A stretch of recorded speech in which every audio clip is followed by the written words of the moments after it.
by Nevada. And this song is a lovely song, but we're not going to be listening to it.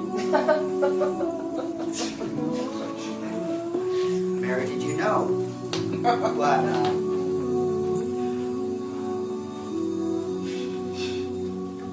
He wants us to listen to it.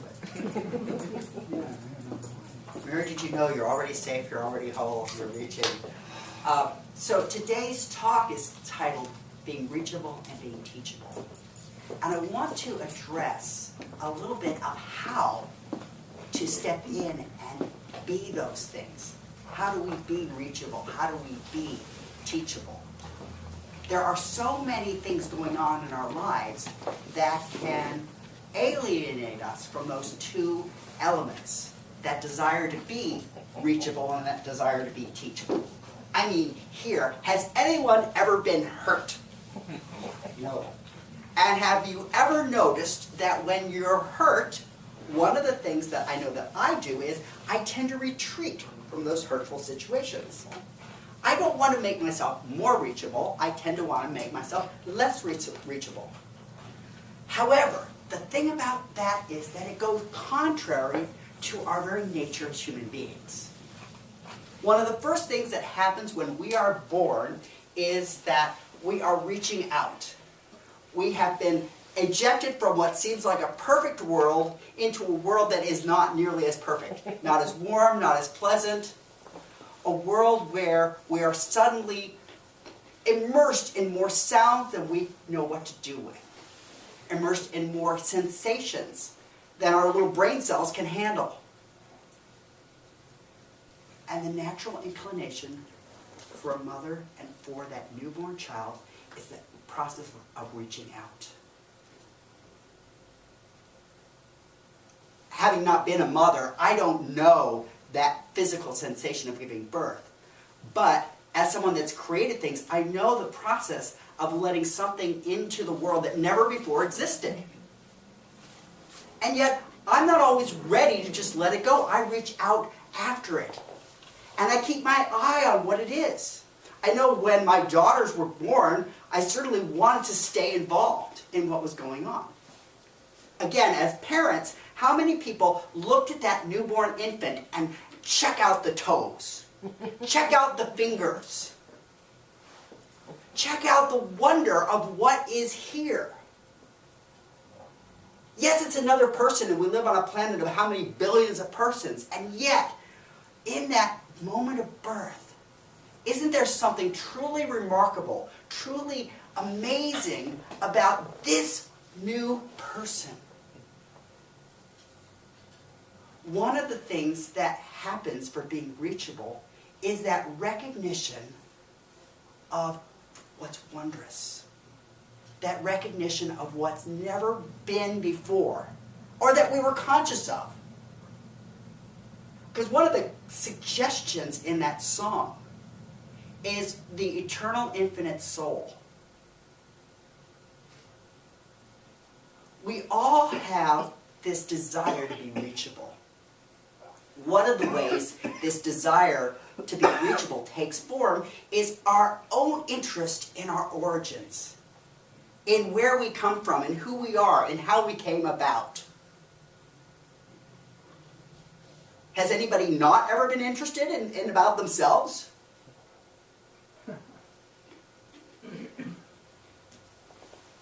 So many times, so many stories are about origins, are about how things came about. One of the pictures I thought about showing, but then I was hesitant because I also want to be conscientious about the divine as female. But there is that picture of God and the picture of Adam, and there's that finger touching, there's that reaching out. And again, I didn't take the time to find a feminized version of divine as female, and I'll look for that this week. So I'll show it on the slideshow next week because Mykal will let me do that because he's kind. But those reaching fingers,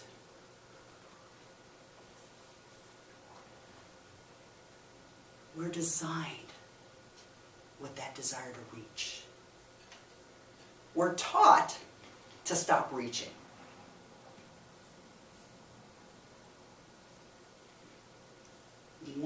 question is how do we take in the teachings that support us and move us forward versus how do we let go of the ones that suggest we withdraw and disengage and we separate. I think one of the things that's very exciting about this political time is there's been a whole lot of encouragement to separate. There's been a whole lot of encouragement to divide and conquer. But in response to that encouragement, people have come together.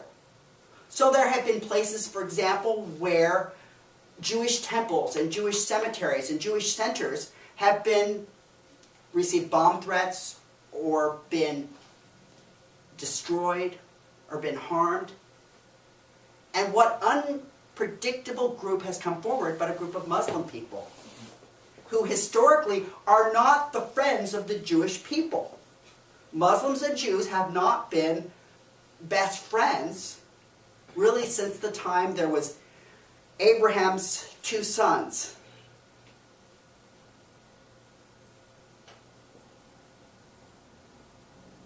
But that story is changing.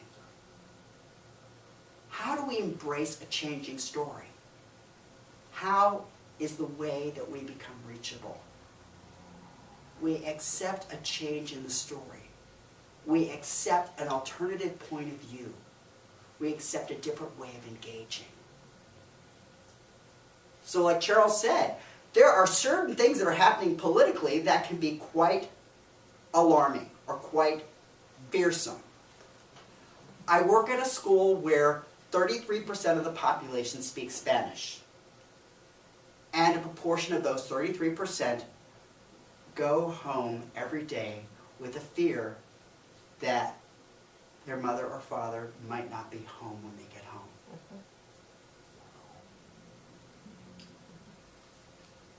The call for me and for the fellow educators that I'm with is how do we create a place of stability?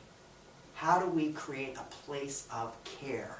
How do we respond? How do we let ourselves be holding places of love and care and compassion in response to that fear? Do we get on the bandwagon of fear? Or do we choose to be places and presences of compassion, of kindness? Do we learn when to ask questions and when to not ask questions? It's not about telling people something that they want to hear, but it can be about telling people that we are willing to be with them.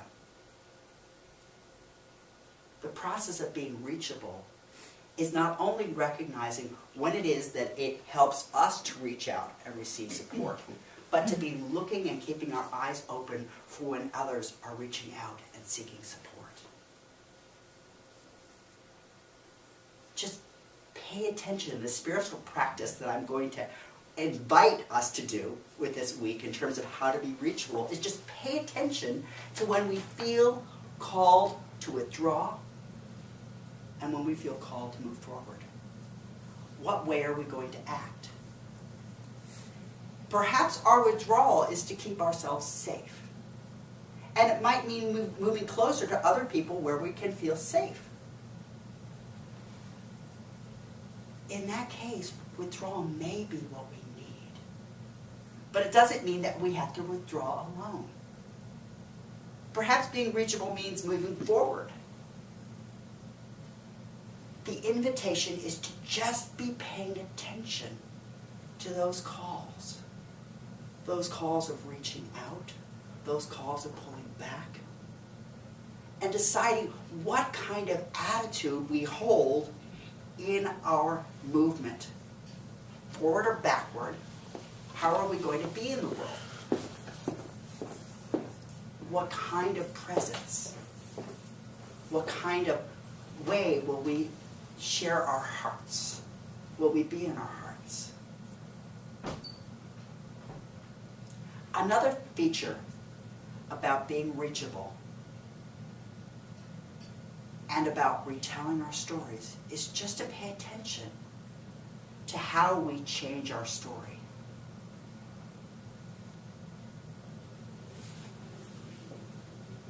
Is there a perspective that we can bring to our story that changes?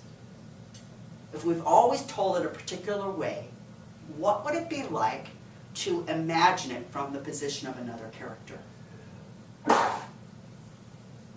We may be so well established in what our narrative is. What if we see it from the other perspective? One of the first times that I really got this was in a story called Tigana by a writer called Guy Gavriel Kay. And Guy Gavriel Kay was a student of J.R.R. Tolkien. And in the story of Tigana, it starts with this perspective of a conquered people and how it totally sucked to be this conquered people.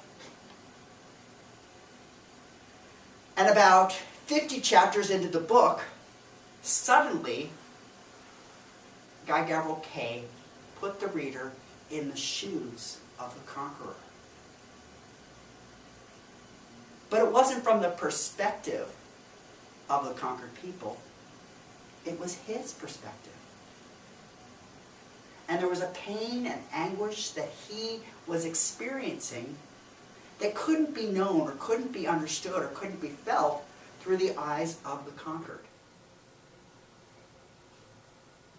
Another story that kind of captures this perspective is a book called Flipped. And in the story Flipped, it tells the story of this growing up process of a little girl and a little boy. And it starts from the boy's perspective. This kind of pushy little girl moves in, and she's just unlike anything he's ever met. When it's time for their science fair, she gets chickens.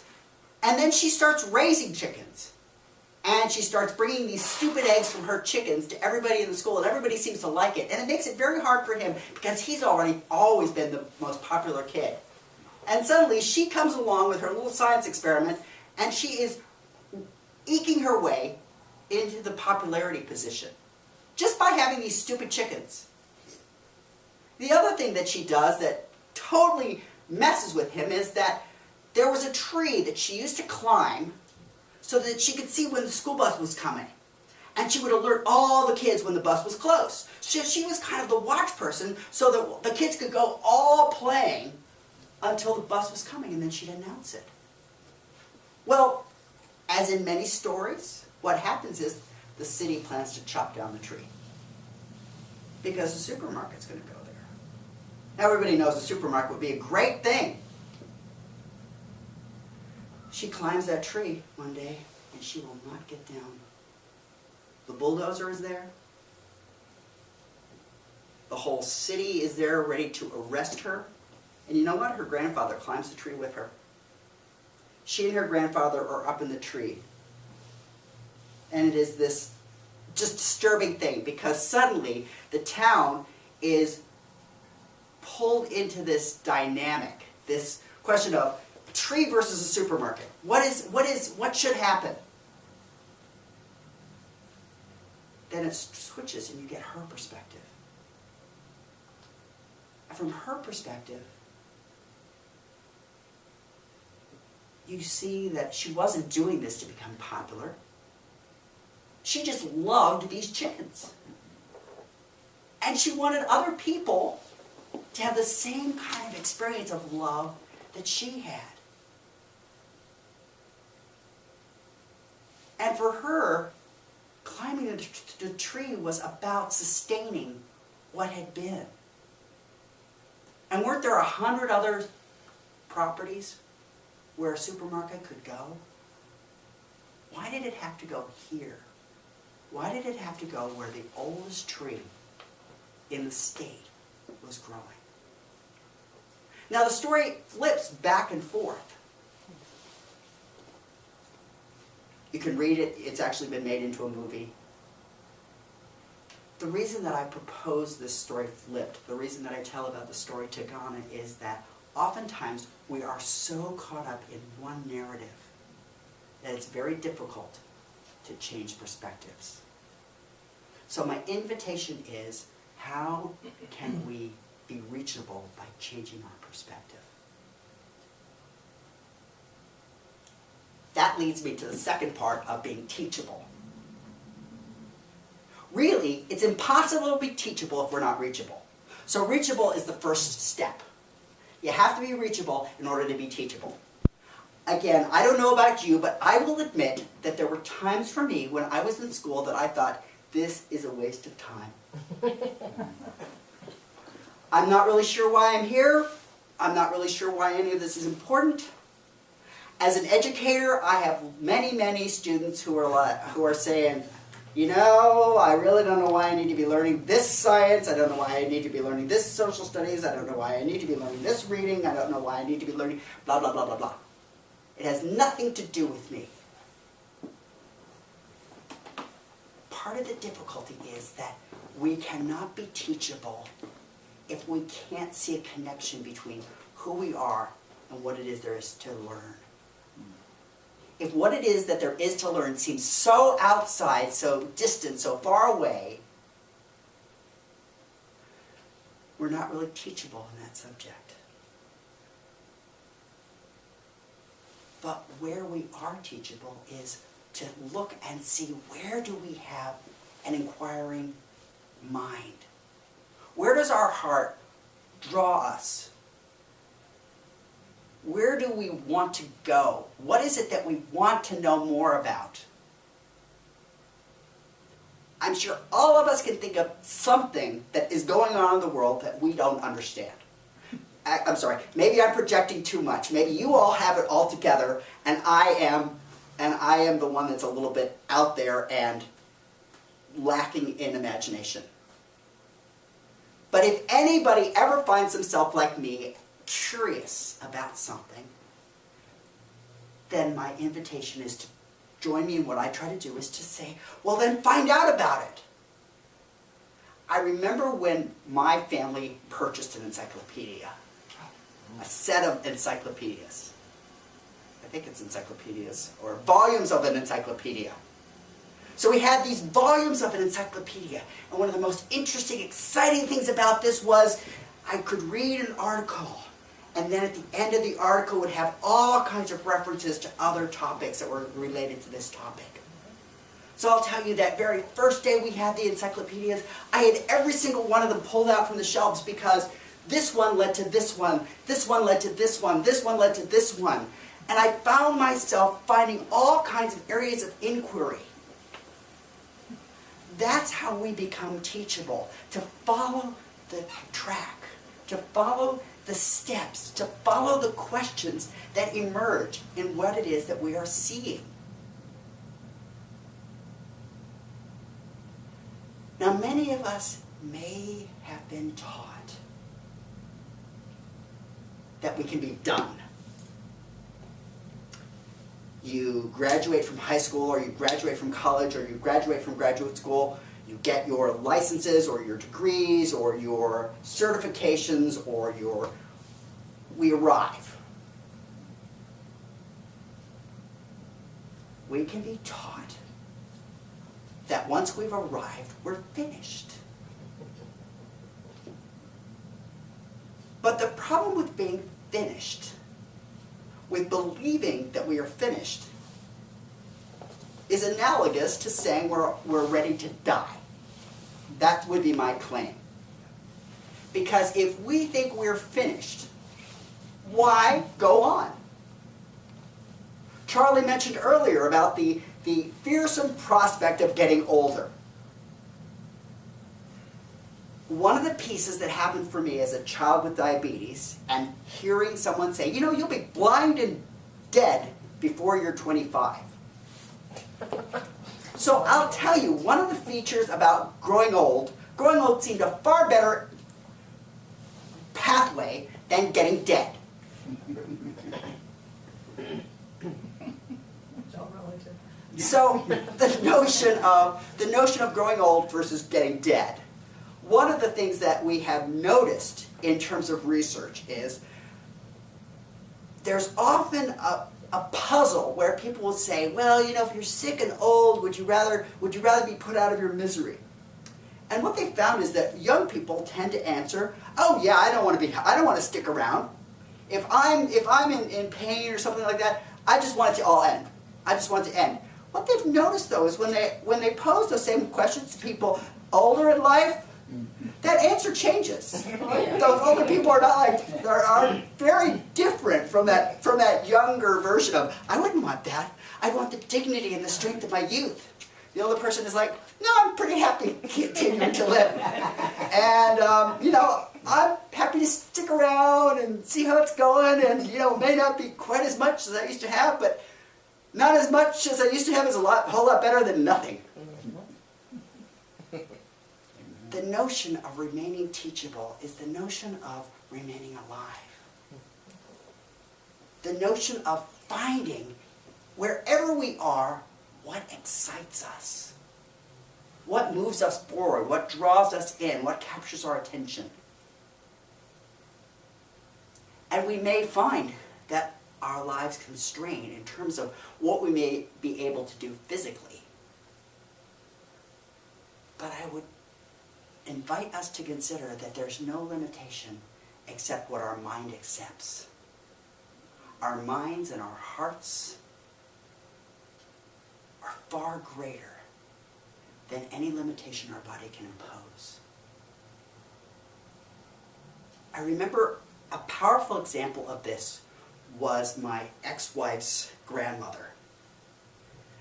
And her grandmother was someone that was always very skilled at finding the most negative point about a person within about a minute of meeting them. And then sharing that vividly with them and inviting them to change that about themselves. Oh. So, you may not be surprised to know that sometimes she would alienate friends and family and just utter strangers, because she was very skilled at this capacity. One of the things, though, as she got much older, though, is she stopped being able to speak. And many of the people that she alienated ended up being the ones that were caring for her. And it was in those times that the people that she had alienated were able to make a transformation.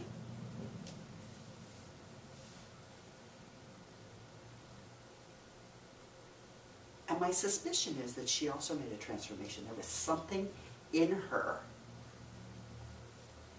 that knew, I better shut up. The way I speak is not serving me.